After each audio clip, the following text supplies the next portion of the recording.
Ignition sequence starts. 6, 5, 4, 3, 2, 1, 0. Liftoff. We have a liftoff.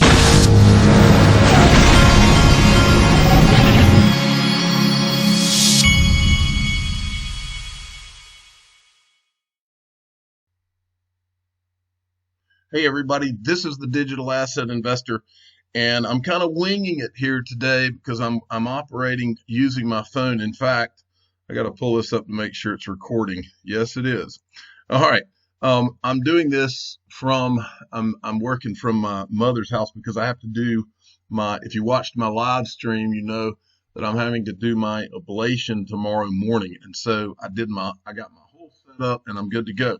I'm having to read some of the notes I took from my phone, and so you'll have to bear with me.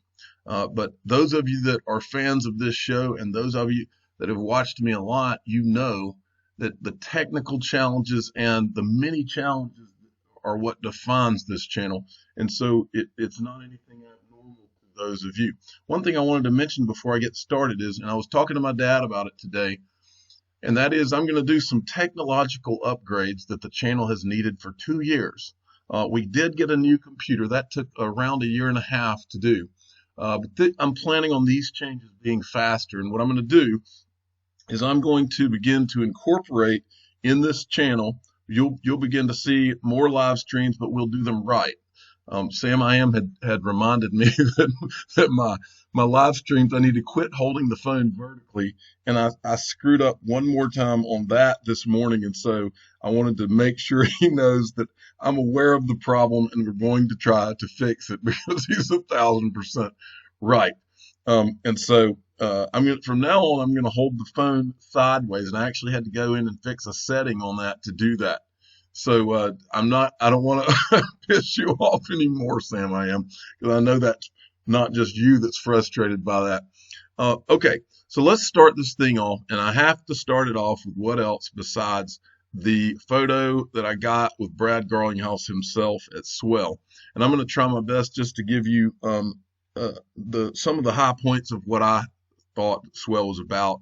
And as I said in my live stream today, a lot of people were expecting all sorts of specific answers to specific questions, but the layout of Swell and what you find out very quickly at Swell is that this is, if you think about it, this is the one time out of the year that the most important people at Ripple are in the room with their most important customers and their maybe more importantly, their most important potential customers.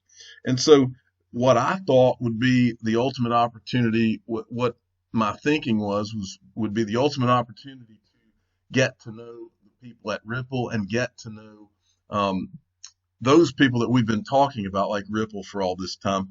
It turned out that it was the perfect time to get to know other XRP community members and Ripple's potential customers and customers. And another one that I didn't expect is the spouses of Ripple employees. And that is what I found I said this morning, that was my most interesting conversation, was a conversation, and I won't say who, but with the spouse of one of the executives at Ripple. And that was the most interesting thing. And I won't repeat the story, but I was actually told what this person's thought pattern was during the bull run of 2017 and things I would never repeat. But it's fascinating to hear that from people, and what you find out is these people at Ripple and the people that are working on all of this, they are just like you and I. Some of them have pedigrees that you and I don't have, but they are people with stories just like you and I. And Brad Garlinghouse is no different. In fact, another thing, one of the first things I said to Brad Garlinghouse was that, did you ever imagine in your wildest dreams that some redneck from Georgia would be one of the major influences that's talking about your company Ripple and XRP, which was hatched out of San Francisco? And he didn't say anything in response to that the first night. But the second night that I talked to him, in fact, right before we took this photo that you're looking at, he says, you called yourself a redneck. He says, but remember, I'm from Kansas, which I thought that was quite the humble thing for him to go out of his way to say. But my response to him when he said that was, yeah, but Brad, I can't make fun of Brad Garlinghouse. I can make fun of myself. So that was a funny exchange as well. And that's really what the experience of it, the exchanges and the connections. And once that's you young people that are listening to me, remember, don't ever forget once you make connections, and the first impression means everything. Once you make those connections, you have them. If you have them from then on, and so that's important. It's really important that I didn't hop on a plane and fly what took about 30 hours to get to Singapore because I wanted to fly to Singapore. Remember that. I did backflips to get there because I'm 45 years old and I know what it means to be standing side by side with a guy like this. And I told my wife before I left, I said, I've been talking about this company for 2 years. What kind of an idiot would it make me look like if I turned them down and did not go? And that I'm not saying, and please don't get the idea that I'm calling anyone who turned it down to me. That's not what I mean. What I mean is that I was being in a position to hop a plane and not having something else that I had to do or something else going on in my life. Since I was able to do it, to be able to do it and to do it, even though it was going to be painful those 30 hours, that's why I did it. And I'll never forget the experience. Okay, now let's move along here. But this was a classic moment for me, and this of course is Mr. B. And then this is also hilarious from Sweep the Leg Johnny, I call him. I think that's the same guy. Easily my favorite picture from Swell. He took the picture that my son drew of Brad Garlinghouse and made it look like, because he had those long, freaky arms, and he made it look like Brad Garlinghouse is grabbing Mr. B's crotch there. So anyway, I thought that was just hilarious. And I told my son, by the way, last night that Brad Garlinghouse had said that he saw his picture and he saw it, and Brad Garlinghouse even did the making it rain thing with his hands. And my son, you would think that my 7-year-old would be thrilled by that, but he was actually staring at his iPad and went right back to staring at his iPad.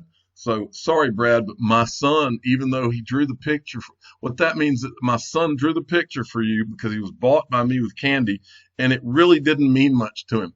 But as I told him, when XRP does what XRP is going to do, and it can buy him an entire, maybe 10 or 20 Lego sets, it will mean something then. Okay, so I'm looking again. I've got some notes on my phone. Mr. B actually, who's better at summarizing this type of thing than I am. I'm looking at the notes that he provided to me, and I added a few things to them. But the first thing that you all must understand is that jet lag is unbelievably horrible when you go to Singapore from the United States. Each of us was only running on 3 to 4 hours of sleep every day, and your body will not let you get a full night of sleep in that scenario. And so it was really difficult to get through the week in that regard. In fact, there was one moment where there was a couple of speakers that I was not interested in hearing, and I went back to the hotel and had to go to sleep for a couple hours because your body just is crashing on you. You can't do anything about it. And I was trying to make sure I was at the right spots in the thing. Okay, so one thing I made a note of, and I mentioned it in the live stream, is that you have to understand Brad Garlinghouse is being whisked away every 2 minutes to go meet with this guy or meet with this guy, or the security's telling him to go here. I mean, so that's the kind of scenario it is. I saw right quickly that this is not the right environment to try to push an interview with Brad Garlinghouse. That's why that didn't happen. It will happen, but that's not the place for that, in my opinion, but just on observing things. And so that's what that's about. Now, one thing that needed to be noted out of this is that there's more on-demand liquidity transactions in October 2019 than all of 2018. The other thing that came out of Swell was that there are 300 plus customers with others chomping at the bit to join. And that's true, and I'll give you an example of that in a minute. I wanted to relay to you another interesting story. Michael Arrington, many of you know Michael Arrington. Michael Arrington is, he's either a millionaire or I think he might be a billionaire. He's the guy that started TechCrunch. And we were in a photo with Michael Arrington at some point you probably saw. Now, Michael Arrington is a very bombastic type guy. This guy is one of those guys that'll say anything. TechCrunch is what he started, and he likes to ask pointed questions and that type of thing. And he's a real flamboyant personality. At first, I thought maybe it was a jerk personality, but when I actually met him, that's not the case. That's just his way. He's just kind of like that. So he said something very funny to Mr. B that I don't think he would have a problem with me relaying. We were sitting in the seats and at Swell, and Michael Arrington is sitting in front of Mr. B, and Mr. B says, in so many words, says, "Do you know I'm Mr. B, and this is Digital Asset Investor. Do you know who we are?" And he explained to him that, Michael Arrington, whether he knew who we were or not, he acted like he didn't. But once he realized we were social media XRP guys, he looks at Mr. B and he goes, "So you're an effing believer, huh?" And then Mr. B gave him the correct response, which was, "Well, aren't you?" And he says, "Yeah." In other words, he's throwing things out to just kind of shock. He likes to throw things out to kind of jolt the system when he's talking to people. But sometimes that's just his way. He's kind of being funny. But anyway, he ended up being a great guy. We took a picture with him. He's a really cool guy. All right, I'm gonna go through a couple of these. Ripple, XRP, I liked a couple of these things that Ripple had tweeted out from it. This was my favorite moment when someone was on stage at Swell. XRP is the only digital asset poised to solve a problem at scale, a global payments problem. I screenshot, this is the perfect thumbnail for this video, so I screenshot this. And then the next thing was this. This was the second best moment on the during Swell. This is when the MoneyGram CEO was on. Well, no, I take that back. One of my favorite moments was when Brad Combs basically stood up and asked I think it was like an Indian central banker, and asked him what he thinks about XRP being the world reserve currency. I about swallowed my tongue, and I'll tell you what, I think I may have said it in an earlier video, but literally the whole room was like murmurs. And then, but the coolest part about it was at the very end, out of nowhere, and it didn't happen with any other question, out of nowhere, an applause started after the guy answered the question. But it was very clear that the applause was not about the guy answering the question, because to be honest, central bankers, to me, are some of the most boring people on the stage. But the applause came because of the question, because a lot of that audience is thinking the same thing we're thinking, that even if it's not necessarily a reserve currency, that we're talking about XRP somewhere in the flows at some point. And that is what was interesting about it. Okay, so this was when MoneyGram was on stage. Our CEO, that's not his name. I always forget the guy's name. Alex Holmes spoke at Swell by Ripple about the future of blockchain and our partnership with Ripple.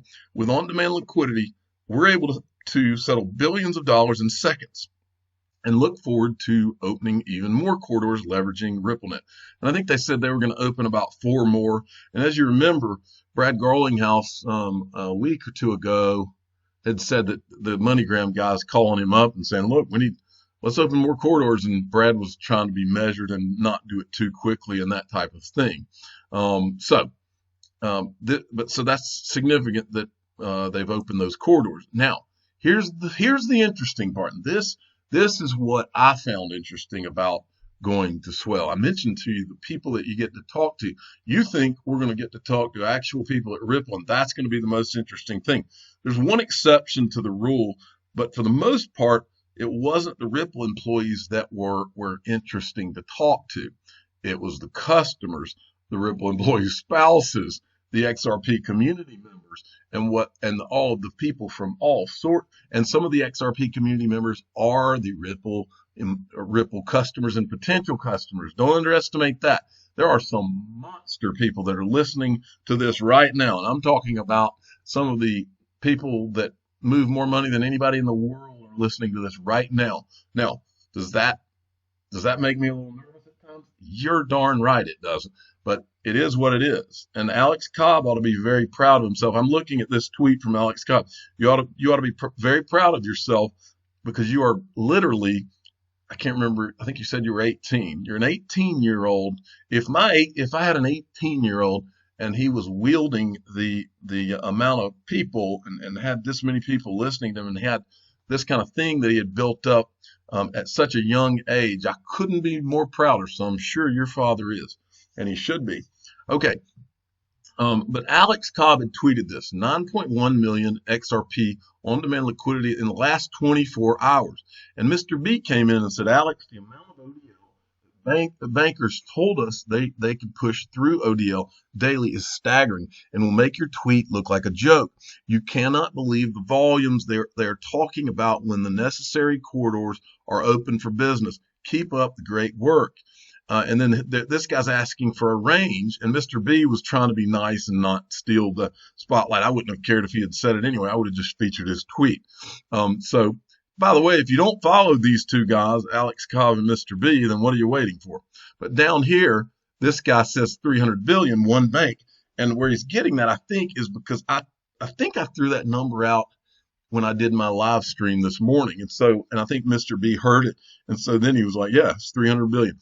Well, what he's talking about, and I wanted to illustrate this. Hold on one second. Yeah, I had put this Mr. B up so that you could see that now I looked at the global money remittance market, which I would guess includes MoneyGram and all those companies. And it's at, for 2018, around 640 billion a year. Now, let's put that in, I think that's right. Let's put that in perspective.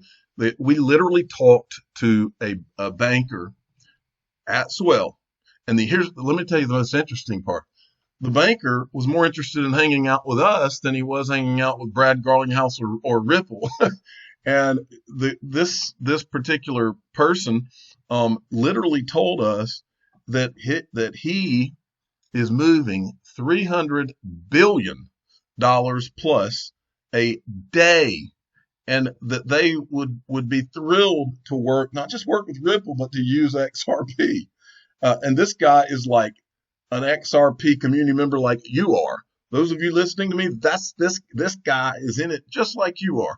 He wants to hang out with the XRP community members. He wants to go to the meetups. He's a banker with that kind of power. And this is not just some one-off conversation we had. I'm talking about eating breakfast with the guy and spending a day with the guy. I'm not talking about just one comment and we just latched on to it and, oh yeah. No, this is one bank that actually has talked to them. We know it.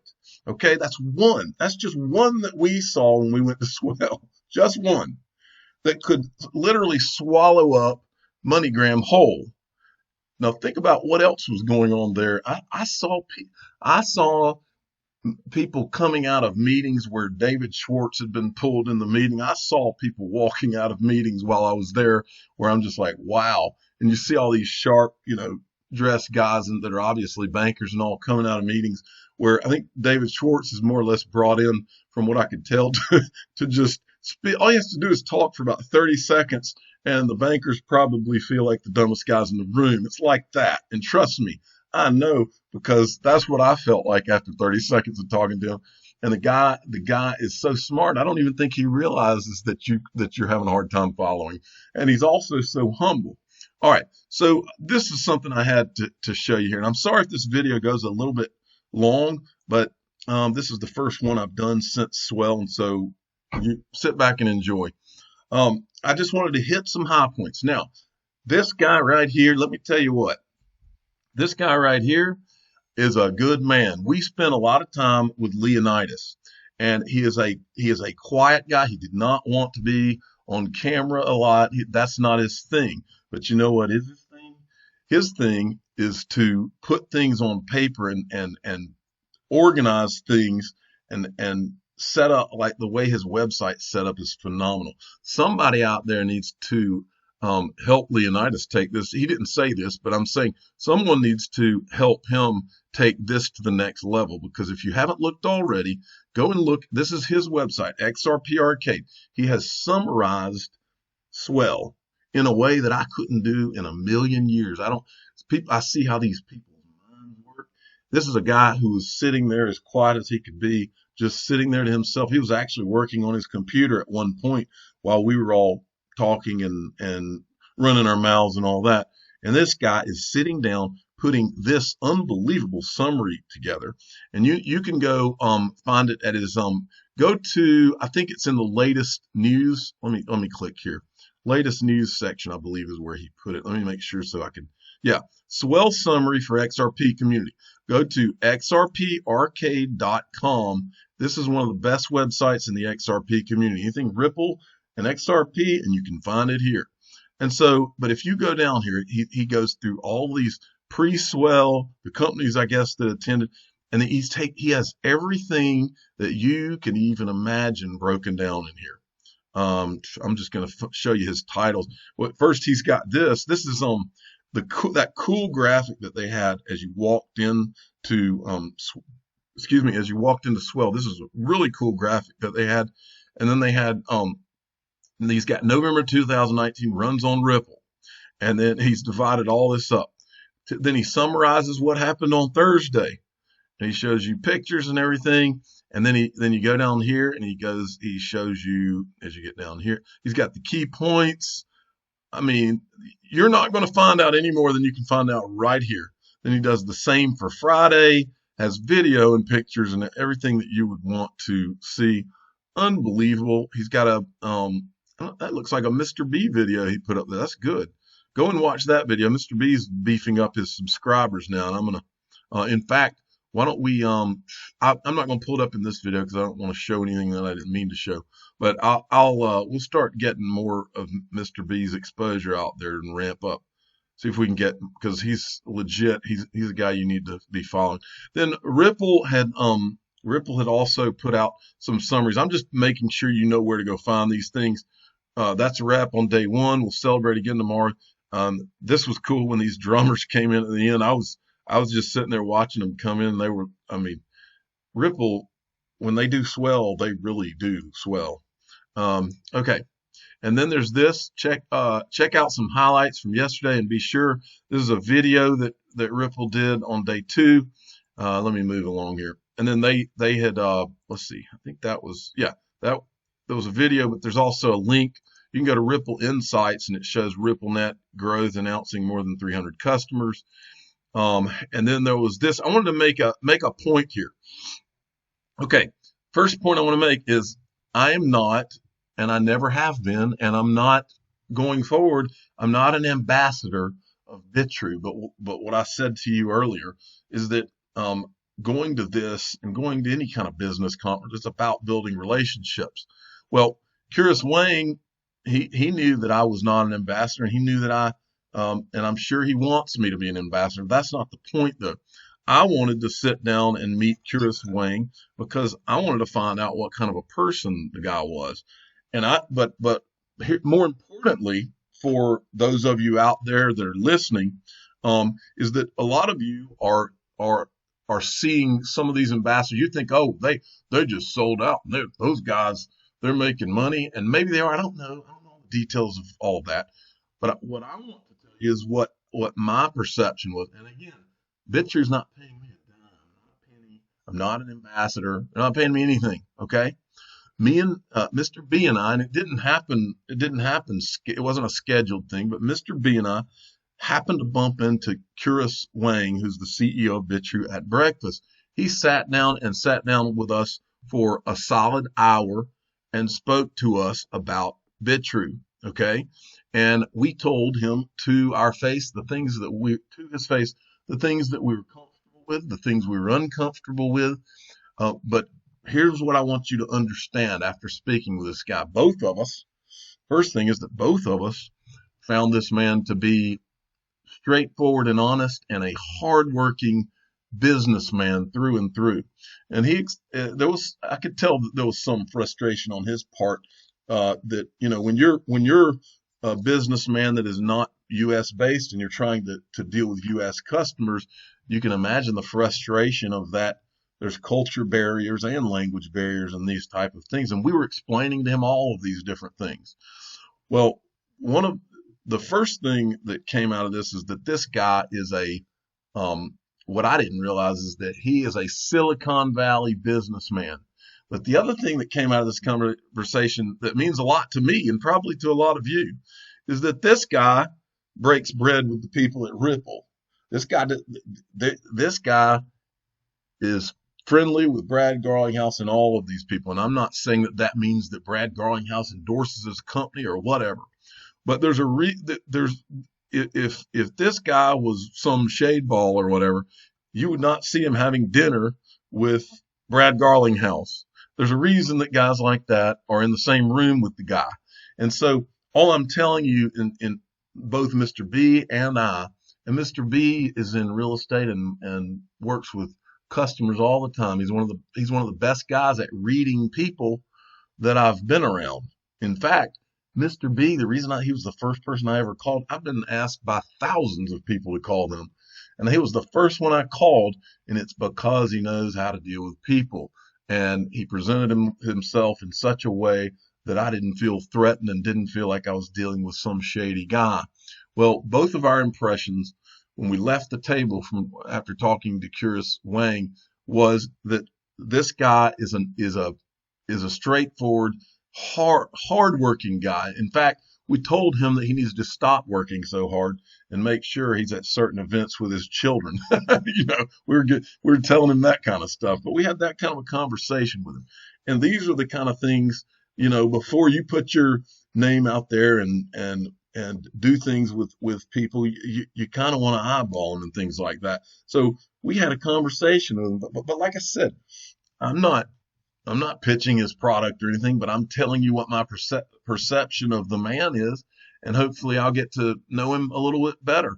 But it was all good vibes, and I'll get that. That's kind of my point. But here's a picture, and this is where he went and had dinner when we were there with Brad Garlinghouse. Okay, now I mentioned to you all the Rico Suave salesman from Ripple, and I went and found his because I couldn't remember his name. Walid Benavman, I guess is how you say that. Probably not. This guy right here, let me tell you what, he's the smoothest cat I've ever seen in my life. and if you met this guy, you'd be like, man, this Ripple's going places because this guy is sharp. So anyway, I just wanted to give him, now everybody at Ripple is going to be giving him a hard time about, I called him Rico Suave, but that's what he reminds me. This is the guy I told the story about where we're all getting on the bus and he is and it's not like a tactic. It's like he's really that kind of guy. He's treating everyone getting on that bus like they're more important than anyone he's ever met in his life. So I'm giving a shout out to him because if anybody, man, if there's ever was a salesman, that guy is. If I was Brad Garlinghouse, I'd be worried about that guy taking my job. Okay. XRP Crow put out a graphic on some of the things that came out of Swell, and so I wanted to give him credit. That is at Status, and then here's his graphic. He puts out all kinds of good growth. And you can find this at status. Let me see, did I drop that? Go to his website. I thought he usually puts them here. It's bit.ly. He's got it at bit.ly/Ripple in numbers. Okay. But anyway, he's got this graphic where he's got the 300 customers. They're getting 2 to 3 customers a week, 70 plus countries, 6 continents, 400 plus employees, And then there's this. This is funny. Now that my face is out there, people are starting with the graphics and all. Hermes Pito Lee at Lito_Pito sent me this. It's a graphic. I'll see you in Liechtenstein. Why you should have gone? It's actually should have bump. BUMP is that's what my son in this Jaws scene used to say. And then zero doubt I've been right all along, and you are too if you're in XRP. Making it rain for a Hershey's. That's my son's drawing. that he drew for Brad Garlinghouse. And again, Brad, sorry, but my son has absolutely no allegiance to you. He just drew the picture for Candy. But if you can help us make XRP go to the moon, my son will be very grateful, and he'll probably draw you another drawing if it means his getting some Lego sets. And then finally, there was a title that I wanted to give out. This is one of the guys that we met here. I'm not going to say a name, but he goes by GG, official sock-wearing UK guard dog of the digital asset investor channel. And he says, on a personal side, I've met some amazing new friends, and sharing on a life level with a common interest of XRP, I'll be changing my avatar and name to reflect my title of the official UK guard dog of the digital asset investor channel, although I'm sure socks will pop up now and again. And I'm sure many of you know what he's talking about by now. Okay. I wanted to show you a few pictures that we took. Some I may have shown already, some maybe not. This is with Ethan Beard. Ethan Beard was a super nice guy. He was at that opening day community event that we went to. And he did the little rum tasting thing that we did. You can see Mr. B down there, and there's David Schwartz. And then you saw Brad Combs too. If you look right there, there's Brad Combs. And then this was a pretty cool moment. This is David Schwartz, of course. This is Roger Ver, who created Bitcoin Cash. And what I found out, and I posted a picture of him with myself, what I found out is that Roger Ver was also one of the first guys at Ripple. He's the third largest holder of XRP in the world, and I had no idea. Super nice guy, super humble guy. These two guys here were probably the two smartest people at Swell, and they are as humble as you can imagine. This is my favorite picture. I will probably have this framed because one day I think that you're looking here at maybe the Einstein of our generation, and I'm going to have a picture like this.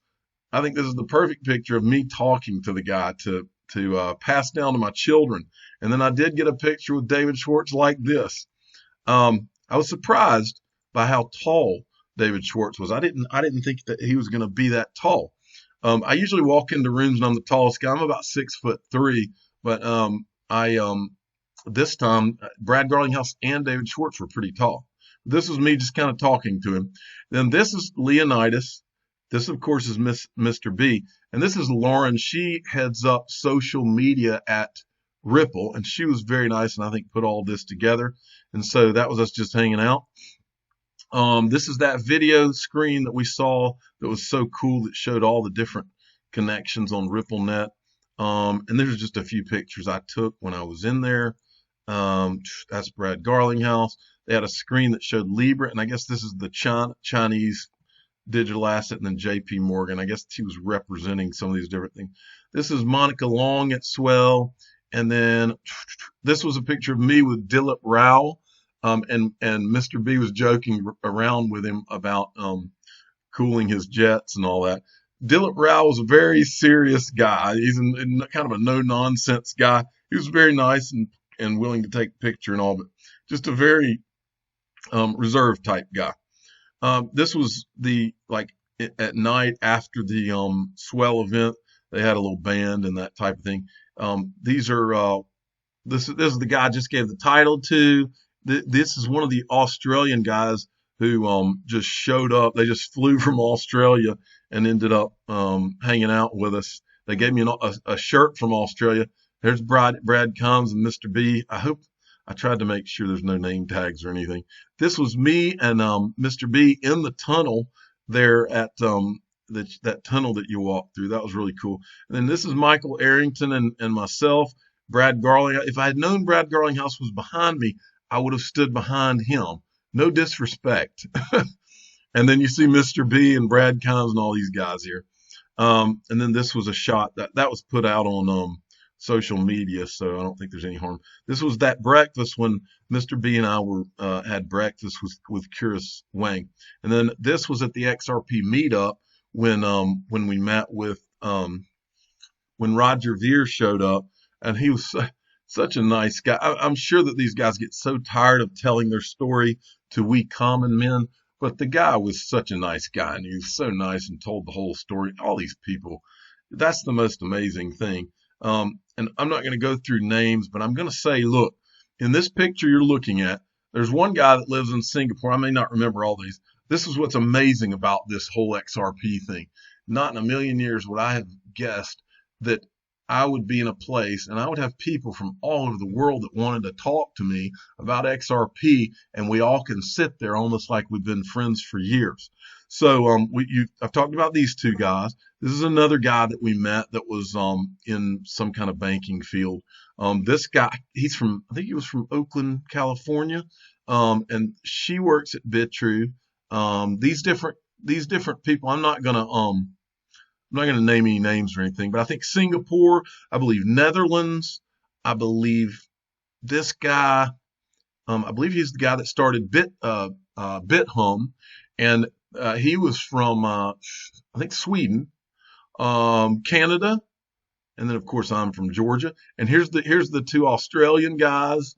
And let me think if I can. Who's this I'm looking at? No, that's Mr. B. He's just far away. I couldn't pick him up there. And then this is Leonidas. That's Dustin Plantholt that's doing the documentary. This guy was from Thailand. I can't believe I remember where everybody's from. That's not normal at age 45 to remember much of anything. But anyway, just a really nice group of people that you learn all these different things from and different backgrounds. Just amazing. So, and we in this restaurant where we had this, they had in Singapore, it's all about food. So they had all kinds of anything from Indian food to Chinese food to Japanese food. It's all kinds of different foods. I didn't even know what I was eating half the time. And there was, in fact, these guys, I was sitting at the other table, I think, and at one point, these guys were making me try some kind of fruit. They said it's one of those things you're going to either really like or really not like. And I can promise you, I really did not like it. And then one guy that I haven't mentioned, this is the guy from Euroexim Bank. And he's from England, I guess, and he carries a cane. I think it was England. I'm pretty sure it was England, but he's the guy that said that I asked him, because Euroexim Bank was the first bank to use XRapid, and first question I asked him is something to the effect of, well, what do your customers think about what you're doing versus them, and or your competitors? And he said, his response was, what competitors? Like they can't compete with this. So I thought that was fascinating. And then, of course, Johnny had drawn this picture that I showed you earlier. I'm the digital asset investor, not an investment advisor. This is for entertainment purposes only. Please subscribe and hit the like button and tell your friends and family that even if you're impressed by Brad Garlinghouse, my 7-year-old is only impressed with his iPad, but he will do favors for Brad Garlinghouse if and only if there's something in it for him like candy. Now, I just reminded myself that I didn't get finished going through the notes that Mr. B had sent me. So if you're still listening, I'm going to run through them real quick, okay? I'm just going to hit the high points. Let's see. I hit that. I'm sorry, I'm just flying by the seat of my pants. Mr. B called that Waleed guy, the salesman guy I was talking about. He said that's the most dangerous man at Ripple. He said here, David Schwartz said about 1 year ago on Twitter that in about 1.5 years he will move on to something else. But Mr. B asked him, if that's still the case, and he said no, it's taken longer than expected, and he will see it through. Okay, here's the other thing. This is important. David Schwartz said the flaw in the slow and steady price increase theory is that once it starts moving slow and steady, many will want to hold it and won't stay slow and steady. And it won't stay slow and steady. In other words, the second that the investing public realizes that the price of XRP is slowly going to rise as more utility is happening and more money is being moved through the XRP ledger. Once that starts to happen, the speculators will see to it. They'll start investing like crazy, knowing that it's going to go up in value, even if it's slow over time, and they will make slow over time turn into fast. And I think that's important for you all to know. The other thing I didn't mention is Singapore is hot, like Africa hot, but the people are very nice, and that's true. We were sweating our butts off the entire time. I had a napkin I kept in my pocket because I'm a sweater, and I was sweating and just kept wiping my forehead. The other thing he's got here, XRP meetups are big fun.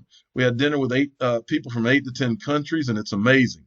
And we're going to put together some things like this, folks. Okay, let me see. I want to make sure I didn't miss anything else here.